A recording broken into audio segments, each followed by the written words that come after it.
శ్రీకాకుళం ప్రభుత్వ ఆసుపత్రి అభివృద్ధిపై సమీక్ష సమావేశం నిర్వహించిన మంత్రి అచ్చెన్న ఆసుపత్రి ప్రస్తుత పరిస్థితులు, రోగులకు అందిస్తున్న వైద్య సేవలు, మౌలిక సదుపాయాల మెరుగుదల మరియు భవిష్యత్తు అభివృద్ధి ప్రణాళికలపై సమగ్రంగా చర్చలు. శ్రీకాకుళం రిమ్స్ ను మోడల్ ఆసుపత్రిగా తీర్చిదిద్దుతాం. మంత్రి అచ్చెన్నాయుడు శ్రీకాకుళం జిల్లా కేంద్రంలోని ప్రభుత్వ సర్వజన ఆసుపత్రిని రిమ్స్ అన్ని వసతులతో కూడిన మోడల్ హాస్పిటల్గా తీర్చిదిద్దుతామని రాష్ట్ర వ్యవసాయ శాఖ మంత్రి కింజరాపు అచ్చెన్నాయుడు హామీ ఇచ్చారు. రాష్ట్రంలో విద్య, వైద్యానికి ప్రభుత్వం అధిక ప్రాధాన్యతనిస్తుందని స్పష్టం చేసిన ఆయన రిమ్స్లో మెరుగైన సౌకర్యాల కల్పనపై ప్రత్యేక దృష్టి పెడతామన్నారు. మంగళవారం ఆసుపత్రిని తనిఖీ చేసిన మంత్రి తొలుత ఓపీ విభాగానికి వెళ్లి రోగులతో మాట్లాడి అందుతున్న వైద్య సేవలను అడిగి తెలుసుకున్నారు. ఆయుష్మాన్ భారత్ హెల్త్ అకౌంట్ పథకంలో భాగంగా ఓపీలో రోగులు వేచి ఉండే సమయాన్ని తగ్గించడానికి ఉద్దేశించిన ట్యాబ్లను సిబ్బందికి పంపిణీ చేశారు. అనంతరం ఇంటెన్సివ్ కేర్ విభాగాన్ని, గైనిక్ విభాగాన్ని సందర్శించారు. ఎన్పీసీఎల్, సిఎస్ఆర్ నిధులతో సుమారు 40 లక్షల రూపాయల విలువైన లాప్రోస్కోపిక్, హిస్టెరోస్కోపిక్ పరికరాన్ని ఆయన ప్రారంభించారు. ఈ పరికరంతో గర్భం నుంచి లోపల సమస్యలను గుర్తించడం, చికిత్స అందించడం సులువవుతుందని వైద్యులు వివరించారు. ఈ సందర్భంగా 40 లక్షల రూపాయల పరికరంతో పాటు ఎన్పీసీఎల్ నుండి 1 కోటి, బోయింగ్ నుండి 43 లక్షల రూపాయల వరకు సిఎస్ఆర్ నిధులు రావడంతో కృషి చేసిన మంత్రితో పాటు కేంద్ర మంత్రి కింజరాపు రామ్మోహన్ నాయుడు, జిల్లా కలెక్టర్ స్వప్నిల్ దినకర్ పుణ్కర్కు వైద్యులు కృతజ్ఞతలు తెలిపారు.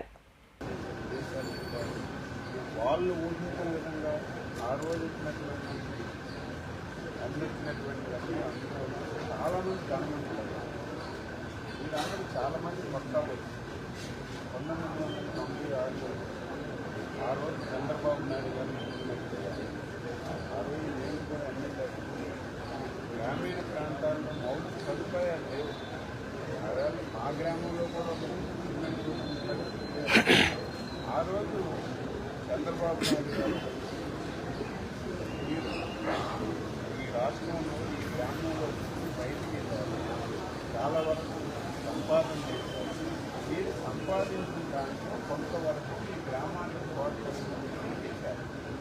ఆ పిలుపునందుకు చాలామంది గ్రామాల్లో చాలా ఇంట్రెస్ట్. ఇప్పుడు ఇన్ఫ్రాస్ట్రక్చర్ అవసరం లేదు. మళ్ళీ ఒక ఆలోచన చేసి ఈ సమాజంలో చాలామంది పేదవాళ్ళు, చాలామంది ధనవంతులు మీరు మీ గ్రామాల్లో కొంతమంది, మీ ప్రాంతంలో కొంతమంది వారికి ఆర్థికంగా సహాయపడతారు, లేకపోతే వాళ్ళ చదువు గురించి ఏదైనా సహాయపడతారు. వారి గురించి ఒక తీసుకోవాలనే కార్యక్రమం అర్థం పడుతుందని ఇది ఒక సామాజిక కార్యక్రమం. ఇది చైతన్యపరిచే కార్యక్రమం. ప్రతి ఒక్కరిని, ఎవరిని బలవంతం చేయడం, వచ్చి డబ్బులు అది 10 కుటుంబాలకు డబ్బులు తీసుకొని ఏదో చేయాలి, ఎవరిని బలవంతం.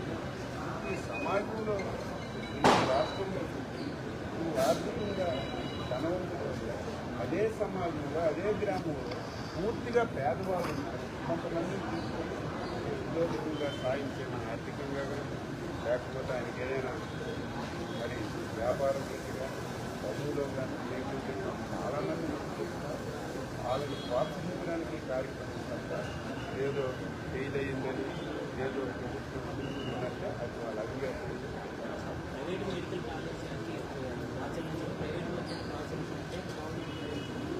నేను ఛాలెంజ్ ముఖ్యమంత్రి ఎక్కడికి రమ్మంటే అక్కడ చేయాలి, లేకపోతే నేను చెప్పిన దగ్గరికి ఆయన. ఈరోజు 5 సంవత్సరాలు మెడికల్ కాలేజీ రాష్ట్రం. నిన్న వెస్ట్ గోదావరి జిల్లా పాలకొల్లులో కూడా మెడికల్ కాలేజీ కట్టేశారు కదా. ఏమో రేపు ఎల్లుండో ఓపెనింగ్ రెడీగా ఉంది. మెడికల్ కాలేజీ స్థలం కనిపిస్తుంది. ఈ రాష్ట్రంలో ఇచ్చినటువంటి మెడికల్ కాలేజ్ 9,000 కోట్ల రూపాయలు ఆ కాలేజీలో పూర్తి చేయడానికి అవసరం. నువ్వు 5 సంవత్సరాల్లో కేవలం 800 కోట్ల రూపాయలు. మేము ఆర్థికంగా డబ్బులు లేకపోయినా ఈ 16 మాసాలు 600 కోట్ల రూపాయలు పాత వాళ్ళకి బిల్లు ఇచ్చాం. అయినా సరే ఈరోజు ఆ మెడికల్ కాలేజీ ఉపయోగంలో ఈరోజు ఏం కావాలి? ఏ విధమైనటువంటి మార్పు లేకుండా ఈరోజు నువ్వు ప్రభుత్వ పరంగా కట్టినటువంటి మెడికల్ కాలేజీ చిన్నగా నువ్వు కట్టినటువంటి మెడికల్ కాలేజీల్లో 40% పేదవాడికి సీట్లు ఇచ్చే విధానం ఉంది.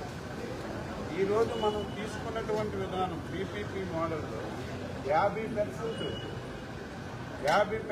పేదవాడికి సీట్లు ఇచ్చే కార్యక్రమాన్ని తీసుకున్నాం. ఈరోజు ఆ కాలేజీలన్నీ ఉపయోగంలోకి తీసుకురావడానికి ప్రయత్నం చేస్తున్నాం. పీపీపీ మోడల్ అంటే ముందు తెలుసుకోండి. ఇదేదో ప్రైవేటు వాడికి అమ్మేశాడు, ఈరోజు ప్రభుత్వ భూమిని దారాదత్తం చేశాడని ఇష్టం వచ్చినట్టు మాట్లాడుతున్నారు.